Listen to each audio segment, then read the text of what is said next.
Vamos ouvir agora Jesus falar? Então fala aí, fala a Deus.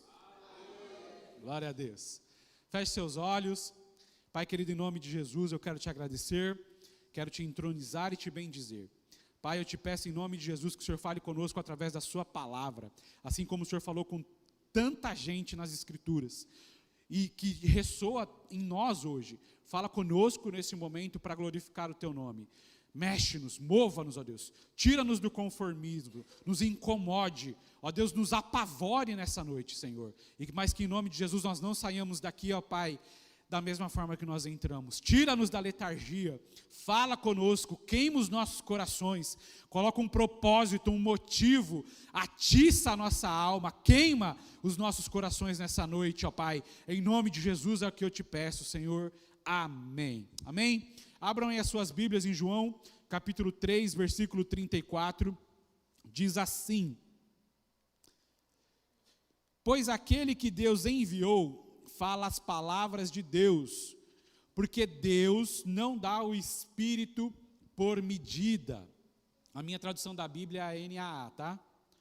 Nova Almeida atualizada. Agora abram lá em Hebreus.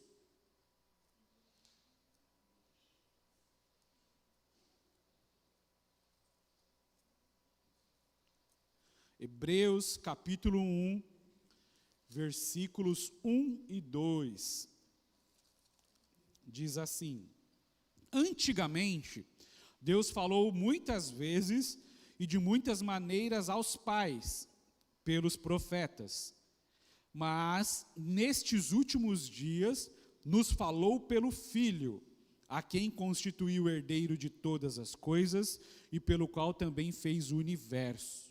Ou seja, Deus falou de muitas formas, de muitas maneiras, mas nos últimos tempos Deus decidiu falar de forma específica e detalhada, através da vida de Jesus Cristo, que é o Filho de Deus. E é através dessa fala de Jesus, das falas de Jesus, dos diálogos de Jesus, que nós iremos iniciar essa série de ministrações e iremos até quando for necessário ir. Amém? Essa série é interessante que tem uma outra igreja que também começou, a Cris me mostrou ontem, não lembro, só que essa série está no meu celular desde março de 2024. E é para hoje que Deus trouxe ela para nós. Então, Speak Jesus, a palavra Speak significa fala, então fala Jesus. Nós queremos ouvir o que Jesus tem a dizer através das Escrituras, porque como nós acabamos de ler, Deus falou através dele. E aquilo que ele fala é real, é verdadeiro, é vida e não é morte. Então, esse primeiro momento aqui, eu vou falar um panorama geral sobre o Evangelho de João, ou o Evangelho segundo João, o Evangelho de Jesus segundo João.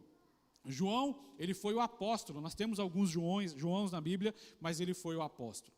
Ele é conhecido aqui na Bíblia como filho de Zebedeu, ele é irmão do Tiago, e os dois eram chamados de filhos do trovão, homens fortes, corajosos. Ele também, de acordo com as escrituras do escritor desse evangelho, ele era um pescador, mas só que nós o conhecemos também como o discípulo amado. O João, ele é conhecido pela sua intimidade, como ele andava próximo de Jesus, o discípulo amado, o discípulo que recostava a sua cabeça no peito de Jesus. Ele esteve de forma presencial em diversos milagres, e tudo que eu estou falando está em diversos capítulos do Novo Testamento, principalmente nos evangelhos. Ele esteve presente na ressurreição da filha de Jairo, na transfiguração de Jesus, no Getsêmani, ele estava aos pés da cruz. A história conta que ele também foi um líder da igreja, e segundo a tradição, ele foi o único apóstolo que não morreu como um mártir. De acordo com a história, ele era um homem que tentaram até queimar, só que não conseguiram queimá-lo. João, ele era um homem ele foi muito perseguido, e no final da sua vida ele foi lançado numa ilha, na ilha de Patmos. João, ele é responsável por escrever 5 livros. O Evangelho de João, as 3 cartas, 1ª, 2ª e 3ª João, e por fim, o Apocalipse. Ele também ele é identificado, se a gente começar a ler aqui, né, quando você começar a ler João, porque inclusive é um desafio que você leia o Evangelho de João, ele mesmo se identifica como o discípulo amado, o discípulo a quem Jesus amava. Há uma data provável, porque data nunca é certa, entre 85 e 95, que esse evangelho ele foi escrito, ele foi mais tarde do que os outros evangelhos, então nós vemos algumas informações bem distintas e diferentes. Possivelmente, João escreveu esse evangelho de Éfeso, lá em Éfeso, porque ele viveu por muitos anos lá antes de ser exilado. E o propósito desse evangelho, diferente dos outros sinóticos, né, que são evangelhos cópias, Mateus, Marcos e Lucas, ele escreve com um foco super teológico e espiritual. Inclusive, quando um novo convertido me pergunta por onde eu devo começar a ler as Escrituras, eu recomendo, leia João. Porque eu acho que João, ele traz coisas muito detalhadas a respeito de Jesus, e aí a pessoa acha que ela vai conseguir ter um entendimento mais claro de quem foi Jesus. E lá em João, capítulo 20, versículo 31, ele fala qual foi o porquê que ele escreveu. Ele diz assim, para que creiais que Jesus é o Cristo, o Filho de Deus, e para que crendo tenhais vida em seu nome. João teve, né, como missão principal, ao escrever o Evangelho, apresentar Jesus como sendo o Filho de Deus, o próprio Deus. Porque nós lemos aqui em João 1:1 que ele fala que Deus era o Verbo, Jesus é o Verbo, né, ele é a palavra. E ele não traz uma genealogia, ele não fala que Jesus era filho de fulano tal. Ele fala que Jesus é o próprio Deus já no começo. E fala que Jesus não tem começo, não tem fim, ele é eterno. Tudo isso para que as pessoas vissem, olhassem e entendessem quem que era Jesus, quem que era o seu amado que João estava falando. Em João, nós temos João, capítulo 3, versículo 16, que possivelmente é o versículo que todo crente memoriza, porque Deus amou o mundo de tal maneira que entregou o seu Filho unigênito para que todo aquele que crer não pereça, mas tenha a vida eterna. Enfim, João ele revela a divindade de Jesus e vai falando alguns eventos, né, que ele fala que Jesus estava no princípio, que ele era o Verbo, ele era o próprio Deus. Ele fala que Jesus se tornou carne, que demonstrou tanta pré-existência de Deus, falou sobre a vinda para nos salvar dos pecados. Aqui em João nós vemos sangue sendo derramado por Cristo, a alma de Jesus sendo derramado, o perdão de Jesus. Nós vemos coisas aqui fantásticas, fala sobre a ressurreição, fala sobre o ministério, enfim. O Evangelho de João é uma riqueza, é profundo, é amável, e você precisa ler o Evangelho de João. Há algumas características específicas no Evangelho de João que diz assim, que apresentam, né? São 7 sinais de 7 milagres que Jesus faz para que revelasse a glória de que ele era o Cristo. Aqui também há declarações de uma série que nós já fizemos há muitos anos, que fala sobre os 7 eu sous de Jesus. Eu sou a luz do mundo, eu sou o pão da vida. É um evangelho cristocêntrico do começo ao fim, cristológico, estuda Jesus profundamente, tanto na sua forma como Deus encarnado, como o Jesus humano. Tem diálogos profundos e poderosos que nós conhecemos. O diálogo com a mulher samaritana é algo que me chama muita atenção. O diálogo com Nicodemos é maravilhoso, porque vai trazendo verdades profundas, assim como muitas coisas das Escrituras. E Jesus também dialoga com pessoas comuns. É muito legal. O Evangelho de João é muito bom, e eu quero te desafiar a ler o Evangelho de João. Leia pelo menos um capítulo por dia, amém? Coloca isso no seu coração, eu vou ler um capítulo do Evangelho de João por dia, no mínimo isso, um capítulo do Evangelho de João por dia. E agora que eu dei esse parâmetro bem simples e bem geral, eu queria que vocês abrissem em João, capítulo 1, dos versículos 35 ao 51 que nós leremos. Amém? Glória a Deus. No dia seguinte, João estava outra vez na companhia de 2 dos seus discípulos, e vendo Jesus passar, disse, esse é o João Batista, tá?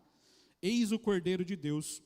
Os 2 discípulos, ouvindo dizer isso, seguiram Jesus, e Jesus, voltando-se e vendo que o seguiam, disse-lhes, o que vocês estão procurando? Eles disseram, Rabi, onde o Senhor mora? Rabi quer dizer mestre. Jesus respondeu, venham ver. Então eles foram, viram onde Jesus estava morando e ficaram com ele aquele dia. Eram mais ou menos 4 da tarde. André, o irmão de Simão Pedro, era um dos 2 que tinham ouvido o testemunho de João e seguido Jesus. Ele encontrou primeiro o seu próprio irmão Simão, a quem disse, achamos o Messias. Messias quer dizer Cristo. E levou a Jesus. Jesus olhou para ele e disse, você é Simão, filho de João, mas agora será chamado Cefas. Cefas quer dizer Pedro. No dia seguinte, Jesus resolveu ir para a Galiléia e encontrou Filipe, a quem disse, siga-me. Esse Filipe era de Betsaida, cidade de André e de Pedro. Filipe encontrou Natanael e lhe disse, achamos aquele de quem Moisés escreveu na lei e a quem se referiram os profetas, Jesus, o Nazareno, filho de José. Então Natanael perguntou, de Nazaré pode sair alguma coisa boa? Filipe respondeu, venham ver. Esse versículo aqui fala muito comigo porque tem a ver com o nome do meu filho, e eu acredito que meu filho vai chamar muitas pessoas para conhecer Jesus, então tem a ver com o nome dele também. Jesus viu Natanael se aproximar e disse a respeito dele, eis um verdadeiro israelita, em quem não existe fingimento algum. Natanael perguntou a Jesus, de onde o Senhor me conhece? Jesus respondeu, antes de Filipe chamá-lo, eu já tinha visto você debaixo da figueira. Então Natanael exclamou, mestre, o Senhor é o Filho de Deus, o Senhor é o Rei de Israel. Ao que lhe respondeu Jesus, você crê porque eu disse que tinha visto você debaixo da figueira? Pois você verá coisas maiores do que estas. E acrescentou, em verdade lhes digo que vocês verão o céu aberto e os anjos de Deus subindo e descendo sobre o Filho do Homem. Amém? Baseado nesses diálogos, nessas conversas que Jesus teve em todo o Evangelho de João, nós começaremos a nossa série. E nós ministraremos nos próximos sábados algumas conversas que Jesus teve. E Jesus ele não tem tempo a perder. Jesus não joga a palavra no ar. Todas as palavras que Jesus lançou e tudo que nós falaremos aqui serão sementes tiradas das Escrituras. E os nossos corações precisam se tornar solos férteis para que essas sementes elas germinem. E para que os nossos corações virem solos férteis, nós precisamos acreditar no que está sendo dito. Porque o que está sendo dito é o que está escrito. E no texto que nós acabamos de ler, Jesus ele tem essa conversa com algumas pessoas comuns. André, Pedro, Filipe, Natanael. E dessa conversa e desses poucos capítulos que nós lemos aqui, desses poucos versículos que nós lemos, nós temos ensinos preciosos. E agora você precisa prestar atenção nesses ensinos que nós temos. Porque quando Jesus fala, as coisas de fato, ela acontece. E desses versículos eu tiro, dessas falas de Jesus, eu tiro coisas preciosas que são a respeito da presença de Deus. E a primeira delas é que a presença de Jesus, ela atrai. A presença de Jesus atrai. A palavra diz que, assim como quando o cajado foi suspenso no deserto, quando o Filho do Homem ele fosse suspenso, ele atrairia pessoas para ele. E aqui nós vemos no versículo 35 que João, o Batista, ele estava no deserto batizando pessoas, falando com pessoas, só que de repente ele olha e ele vê uma pessoa diferente. Ele olha e vê que quem está passando ali não era como os religiosos que ele estava batizando, não era como as pessoas que ele precisava chamar ao arrependimento. Pelo contrário, era aquele por quem ele estava declarando que as pessoas deveriam se arrepender. Era aquele que ele estava declarando que era maior do que ele. Era aquele que ele declarava que ele não era digno nem de desatar as sandálias ou desamarrar as sandálias que estavam nos pés de Jesus. João, então, ele olha e fala: eis o Cordeiro de Deus. E quando João fala, eis o Cordeiro de Deus, ele faz algo, ele desperta no coração dos seus discípulos a atenção por Jesus. E esses discípulos, André e possivelmente o próprio João, foram atraídos pela presença de Jesus. Nós não vendo eles pedindo para que João os liberasse, para que João fizesse algo, não. Ao ouvirem que aquele era o Cordeiro de Deus, eles são atraídos por essa mensagem, eles são atraídos por essa palavra, e eles imediatamente, eles vão e seguem Jesus, porque é isso que Jesus faz. Jesus atrai. A presença de Jesus atrai as pessoas. Nós não precisamos nos preocupar com a quantidade de pessoas que estão na nossa igreja, nós não precisamos nos preocupar com os métodos de crescimento que são aplicados nas igrejas, nós precisamos nos preocupar em atrair a presença de Jesus. E mais do que isso, nós precisamos nos preocupar em sermos a presença de Jesus aonde quer que nós estejamos. E quando Jesus vê que tem aqueles dois homens indo atrás dele, Jesus pergunta: o que vocês estão procurando? O que vocês estão procurando?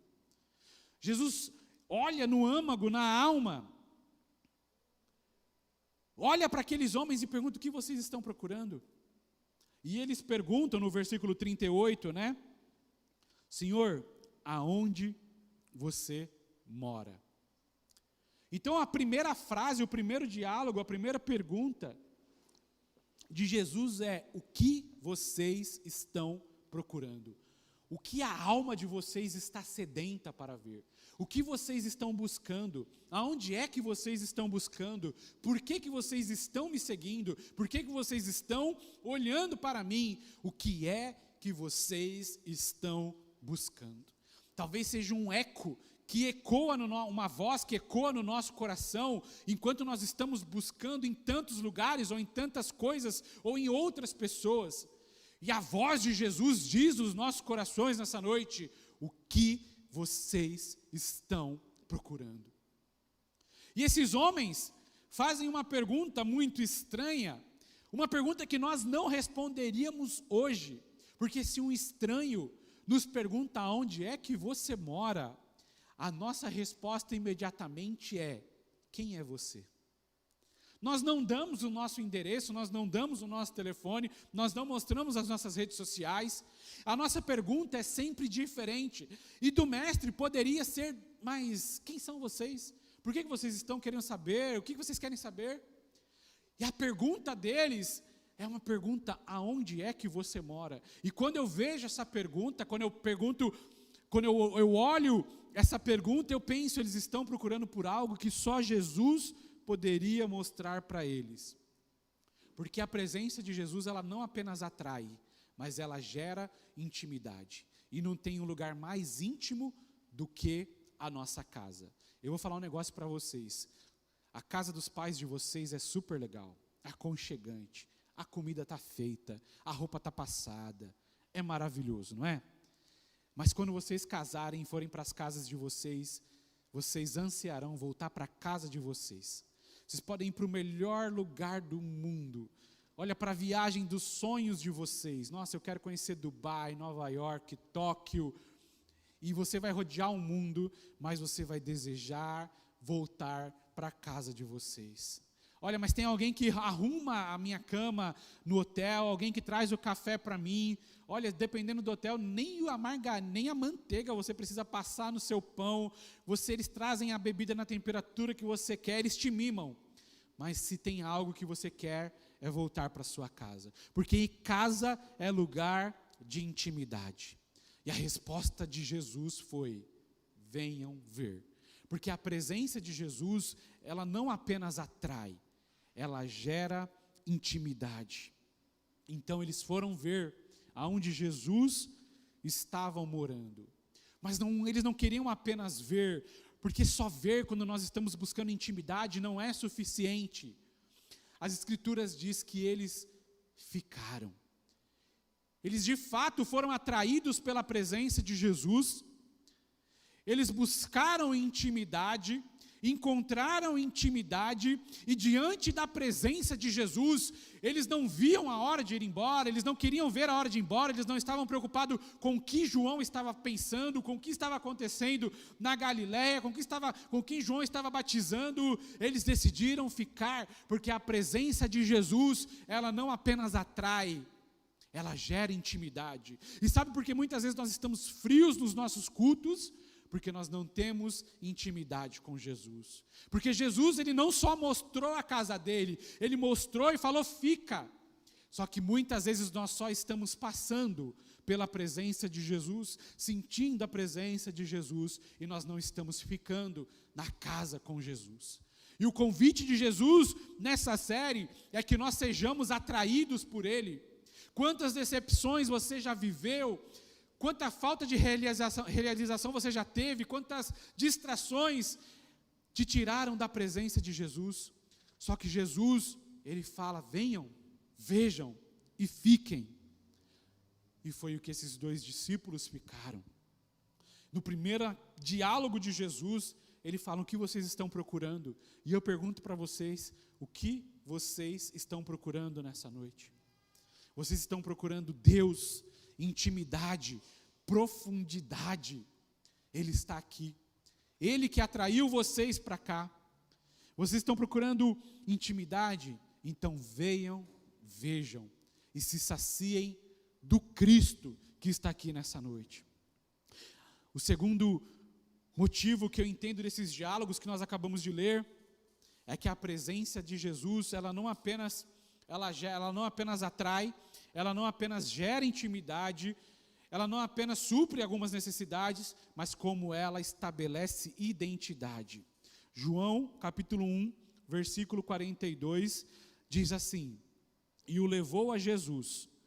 Jesus olhou para ele e disse, você é Simão, filho de João, mas agora será chamado Cefas.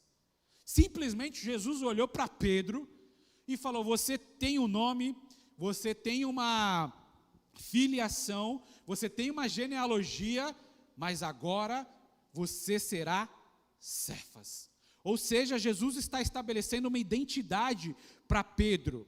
Quando Jesus muda o nome, ele estabelece essa identidade para Pedro, de uma forma profética, de uma forma olhando lá na frente.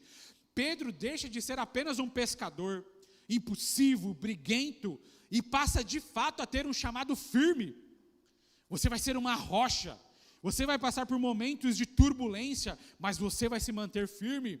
Quando Jesus olha e estabelece uma identidade para Pedro, talvez Pedro olhando aquilo sem entender absolutamente nada, eita, por que ele está falando isso? Por que ele está mudando meu nome? Espera aí, eu sou filho do Zebedeu, eu tenho um nome, eu sou filho de um homem famoso, eu tenho algo aqui. Mas não, Deus estabelece uma identidade todas as vezes que Ele vem conversar com a gente. E essa é a identidade que nós precisamos carregar. João capítulo 15, versículo 16, diz que não fomos nós que escolhemos a Ele, mas Ele nos escolheu a nós, e nos nomeou, para que a gente vá e dê frutos, e tudo aquilo que nós peçamos em nome, tudo aquilo que a gente pede em nome dEle, nós tenhamos concebido, porque Deus nos deu uma identidade de filhos. Deus nos chamou, Jesus nos chamou como filhos. Mas olha, você nem imagina como eu sou e eu nem preciso, porque quando eu vejo Pedro era inconstante. Senhor, se for tu, me chama. Vem, eu vou. Daqui a pouco ele estava começando a afundar, Jesus foi e o tirou.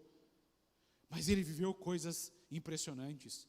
Pedro era emocional, Pedro era impulsivo. Pedro negou Jesus. Pedro cortou a orelha de soldado. Mas Jesus não estabeleceu a identidade dele depois que ele melhorou, depois que ele se tornou um cristão maduro, depois que ele falou que amava Deus de verdade. Não! Jesus estabeleceu a identidade de Pedro imediatamente quando ele conheceu, imediatamente quando ele apontou e disse, tu és Pedro. Jesus o chama para se tornar Pedro, ao invés de instável, impossível, alguém firme, estável e com autoridade, o homem que passava e a sua sombra curava, porque ele tinha de fato uma identidade definida por Deus, pelo próprio Deus. E qual identidade você tem definido até hoje? Deus quer definir uma identidade em você, uma identidade de filho maduro. Quando Jesus fala com Pedro, ele revela mais do que um presente da pessoa, ele fala sobre o futuro. Jesus fala: Pedro, mesmo que Pedro ainda não estivesse pronto. Jesus define a identidade. E talvez você está aqui já pensando em desistir, ou nos ouvindo, nos assistindo e pensando em desistir.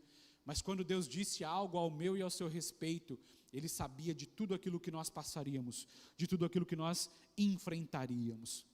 Jesus não nos vê como nós nos vemos hoje, fracos, perdidos, derrotados, fracassados. Jesus nos vê como Ele nos chamou para ser. Jesus nos vê como Ele nos chamou para sermos, e como Ele nos chamou para sermos não é algo melhorado do que nós somos hoje, é ter a imagem transformada à imagem dEle. Você não vai ser alguém melhorado, você vai ser alguém transformado. E quando Jesus, Ele restaura uma identidade, Ele restaura essa identidade para apontar um propósito. Tá, eu sou filho, eu sou herdeiro, eu sou eleito, eu fui chamado, eu fui escolhido, mas para quê? Talvez você está perguntando o para quê. E o terceiro ponto desse diálogo que eu vejo é justamente isso. As conversas que atraem a presença, e a presença de Jesus, ela estabelece um propósito. Dos versículos 43 ao 51 diz assim: no dia seguinte, Jesus resolveu ir para a Galiléia e encontrou Filipe, a quem disse: siga-me. Esse Filipe era de Betsaida, cidade de André e de Pedro. Filipe encontrou Natanael e lhe disse: achamos aquele de quem Moisés escreveu na lei, e a quem se referiram os profetas, Jesus o Nazareno, filho de José. Então Natanael perguntou: de Nazaré pode sair alguma coisa boa? Filipe respondeu: venha ver. Jesus viu Natanael se aproximar e disse a respeito dele: eis um verdadeiro israelita, em quem não existe fingimento algum. Natanael perguntou a Jesus: de onde o Senhor me conhece?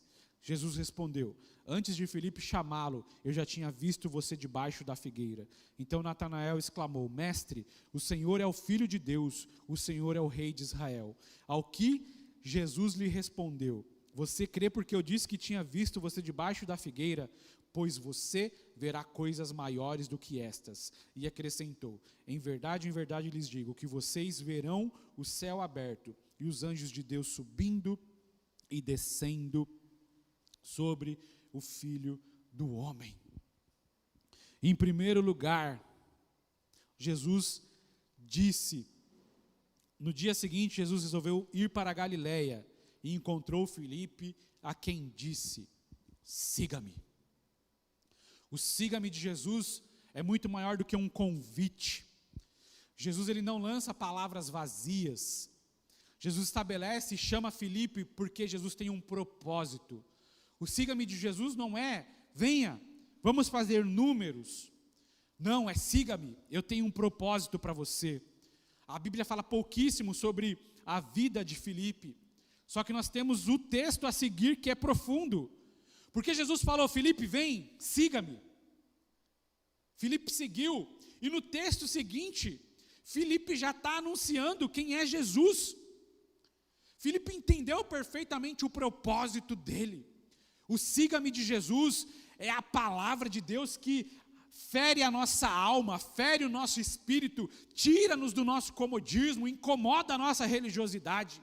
O siga-me de Jesus é algo profundo e verdadeiro, que coloca uma chama no nosso espírito.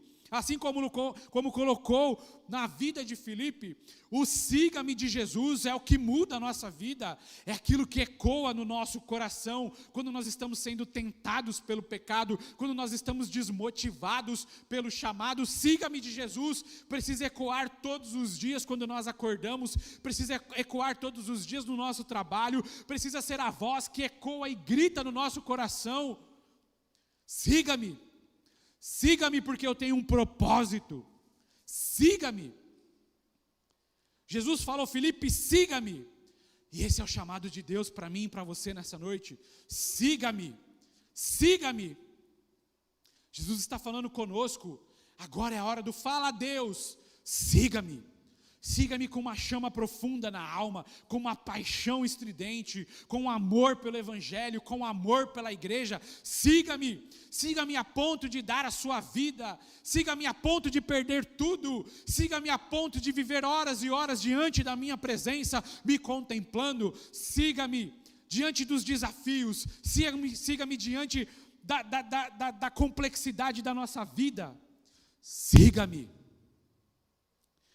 Segundo ponto, da presença de Jesus que estabelece um propósito, a segunda frase de Jesus é quando ele olha para Natanael, um homem religioso. A Bíblia elogia pouquíssimas pessoas, mas Jesus aqui fala: nossa, eis um verdadeiro israelita, eis um verdadeiro judeu, é você que eu estou vendo. E aquilo fala assim: nossa, Natanael, ele ficou todo felizão, porque Jesus falou isso: eis um verdadeiro israelita em quem não existe fingimento algum. E sabe o que Jesus disse para Natanael? Te vi.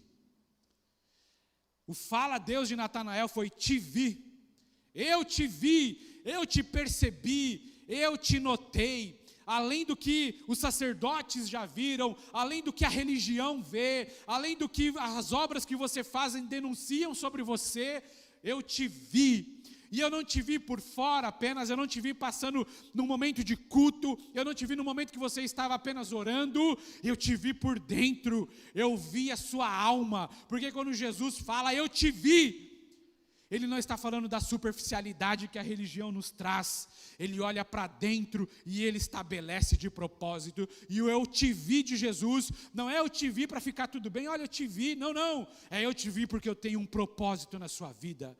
Eu te vi enquanto você estava naquela figueira, Natanael, e eu te vi não porque você estava naquela figueira como um excelente religioso, eu vi a sua alma sedenta pela minha presença, eu vi a sua alma buscando talvez na religião aquilo que você não encontrou. Eu te vi, Natanael, é isso que Deus fala: eu te vi. Não importa não ser notado pela igreja, não importa não ser notado pelo departamento, não importa não ser notado no mundo, não importa não ser notado no meio de bilhões de pessoas, o que importa é que nós somos notados por aquele que morreu na cruz. Eu te vi. Nós não precisamos do reconhecimento dos outros homens. Isso é besteira, isso é religiosidade, isso é vaidade. Nós precisamos saber que eu te vi. Fala a Deus, eu falo, eu te vi. Natanael foi impactado. E Jesus, meus irmãos, nos percebeu antes dos outros nos perceberem. A nossa reputação é aquilo que os outros falam a respeito de nós. Nossa, aquele cara bebe, aquele cara usa droga, aquela moça, rodou a banca, parece uma prostituta, nossa, é desonesto, é bandido, é preguiçoso, tudo. Isso é reputação, não é o que Jesus vê, porque Jesus vê além do que os outros, e Jesus nos percebe além do que os outros. Talvez muitos de vocês, por conta de acusação e culpa de Satanás, nem queriam estar aqui hoje, só que Jesus já te viu antes dos outros. Nada escapa ao olhar dele. O que está oculto para o mundo, Jesus já conhece. Salmo 139, nem a palavra sai da nossa boca, e ele já sabe o que nós vamos falar. Mas se a gente tentar se esconder no mais baixo ou no mais alto, não adianta, porque lá ele está. Quando ele chama os profetas, Jeremias, ele fala, olha, desde o ventre da sua mãe eu te conheci. Ainda no Salmo 139, ele fala, enquanto os seus ossos estavam sendo formados, eu estava lá formando cada osso. Nossos pais nem se conheciam e ele já tinha planejado algo ao nosso respeito. E quando ele determina um propósito, esse se cumpre sem ressalva. Aquilo que Jesus estabeleceu como um propósito para a igreja e para as nossas vidas, irá se cumprir. Quer você seja um desobediente, um maluco, um pecador. Um pecador também é um pecador, então fica aí. Um pecador. Um Paulo recalcitrando contra os aguilhões. Um religioso. Mas se Deus determinou um propósito na tua vida, você pode lutar contra, mas aquilo que Ele estabeleceu, vai se cumprir. Te vi e te percebi. Natanael se surpreendeu porque Jesus revelou onde ele estava, mas aponta que ele conhecera verdades espirituais que o zelo religioso dele não tinha mostrado ainda. Não tinha, Natanael ainda vivia numa plataforma superficial, e quando ele tem um encontro com o mestre, ele é impactado, ele fala, de fato, tu és o mestre. Louvor, pode subir, por favor. O propósito, meus irmãos, não é apenas terreno. Jesus não te chamou para ser famoso, nós iremos crescer como igreja, como corpo, em nome de Jesus. Mas quando chegar na nossa fase de crescimento, não ache que é o nosso fim. O fim do crescimento que nós teremos é para que nós entendamos cada vez mais revelações absurdas e proclamação do reino. Jesus falou para Natanael, te vi profundamente, e você está crendo porque eu disse que te vi debaixo da figueira, só que você verá coisas maiores do que essa. E em verdade eu te digo, fazendo menção ao que Jacó viu quando sonhou, vocês verão o céu aberto e os anjos de Deus subindo e descendo sobre o Filho do Homem. O propósito não é apenas terreno, é participar da revelação e da proclamação do reino, porque todo aquele que entendeu quem é o Filho e tem a visão aberta, o entendimento espiritual aberto, proclama verdades absolutas do reino. Fala, Deus, falo, eu te chamei. Fala, Deus, falo, eu estou te atraindo. Fala, Deus, falo, você tem uma identidade. Fala, Deus, falo, você tem um propósito. Ao longo desse início de Evangelho de João, nós vimos que quando Jesus fala, Ele não apenas comunica. Eu sempre falo, quando nós estamos escrevendo uma pregação, nós temos dois momentos. Uma que bate aqui e a outra que chega no espírito. A intelectual é aquela que a gente tira do conhecimento intelectual, de ler a Bíblia, de entender a Bíblia, mas tem a mensagem que é a rema, que é a verdade, que é a que flui do Espírito. E Jesus, ele sempre fluiu do Espírito. Jesus, ele nunca comunicou apenas como um agente de informação. Ele não apenas comunica. Toda a palavra de Jesus tem um poder, e esse poder é o poder de transformação. Quer ser transformado? Viva pela palavra. Não adianta só ouvir essas palavras. Mateus capítulo 7, Jesus fala assim, olha, aquele que ouve essas palavras e as pratica, será semelhante ao homem prudente que construiu a sua casa sobre a rocha. E mesmo que vieram os ventos, as tempestades, as duras lutas da vida, essa casa não sucumbiu, essa casa não caiu. Então Jesus está falando conosco hoje, viva estabelecido na palavra. Não seja apenas um ouvinte, mas seja um praticante, porque Jesus não apenas comunica, a palavra dele atinge o alvo, a palavra dele transforma. A presença de Jesus nos atrai. Venha por causa de Jesus. Venha para a igreja por causa de Jesus, não pelo que pode ter, ou por quem está cantando, ou por quem está pregando. Viva por causa de Jesus. A presença de Jesus revela quem realmente nós somos. Diante da presença de Jesus, a nossa identidade é rasgada, as nossas máscaras. As pessoas, como eu falei, têm versões de nós temos versões de nós. A versão corporativa, a versão pai, a versão marido, a versão amigo, a versão crente, a versão evangélica, a versão protestante. Isso tudo são as máscaras que nós vamos colocando, mas na presença de Jesus, Ele revela quem nós realmente somos.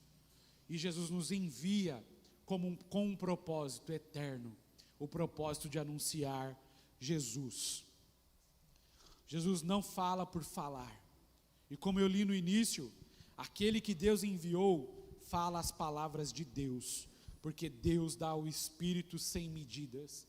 E em Hebreus 1 e 2 diz: havendo Deus falado muitas vezes e de muitas maneiras aos pais pelos profetas, nesses últimos dias nos falou pelos filhos. Ou seja, cada palavra de Jesus carrega um peso eterno, pois são palavras do próprio Deus, impulsionadas pelo Espírito Santo e impulsionadas sem medidas. Jesus não joga palavras ao vento. Jesus não joga, fique de pé, por favor. Jesus não joga nada ao vento, e com Jesus não tem desperdício. É 5 pães e 2 peixinhos, vai dar para todo mundo. Mas vai desperdiçar? Não, vai sobrar. E quando sobrar, alimentará outros. Mas o vinho acabou. Traz a água, porque eu vou fazer sobrar. Vou transformar em vinho, e esse vinho será melhor. Mas disseram que eu sou prostituta. Vá em paz, filha, e não peques mais.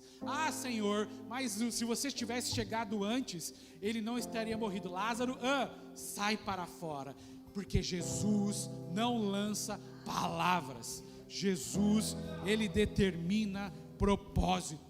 Jesus não lança nada fora. Quando Jesus lança uma palavra, até o morto precisa voltar à vida. Jesus, quando ele se encontra com um religioso no meio da noite, não é para implantar uma nova religião, uma nova filosofia, é para falar: você precisa nascer de novo, porque se você não nascer de novo, você não tem parte comigo no reino de Deus. Quando Jesus, ele fala algo, ele está determinando algo nas nossas vidas. Nós não temos o poder de determinar absolutamente nada nas nossas vidas, porque nós não temos controle do próximo segundo, mas Jesus determina tudo o que Ele quer para as nossas vidas. Quando Jesus fala para aquela menina: Talita cumi, menina, levante-se, ela tem que levantar, porque Jesus determinou um propósito de vida para aquela menina. Quando Jesus está passando com uma multidão, quando Jesus se encontra com uma multidão que estava num velório, com um menino num caixão, e Jesus toca naquele caixão, aquele menino tem que levantar daquele caixão, porque aquela palavra de Deus tinha um propósito determinado. Levanta, menino, essa daqui não é mais a viúva de Naim. E se você quer um erro na Bíblia, não existe, porque todas as palavras de Jesus são verdades, e verdades absolutas. Jesus, quando fala, determina, porque Ele fala do que Deus determinou, porque Ele é o próprio Deus. E assim como Ele falou com André, Pedro, Filipe, Natanael, Ele está falando comigo e com você. E quando Ele fala, Ele atrai. Meus irmãos, vocês ouvirão muitas vozes, mas quando vocês ouvirem a voz de Jesus, vai ser quando vocês ouvem a voz do Pai de vocês. Porque quando o Pai de vocês fala: filho, aonde quer que vocês estejam, vocês ouvem. Mas isso não acontece, então calma. Mas eu não tenho uma experiência de pai. Não importa. as ovelhas ouvem a voz do pastor. Então, quando o pastor de vocês, que é o Jesus Cristo, os chamar, vocês ouvirão, porque as ovelhas ouvem a voz do pastor. É isso, esse é Jesus. Quando ele fala, ele atrai. Quando Jesus fala, ele atrai. Quando Jesus fala, ele restaura identidade. E quando Jesus fala, ele estabelece propósito. Então você pode repetir comigo: fala, Deus. Fala, Deus. Fala, Deus, que nós queremos te ouvir. Nós queremos te ouvir. E agora eu quero que você fale com Jesus. Fale com Jesus enquanto você é ministrado pelo nosso ministério.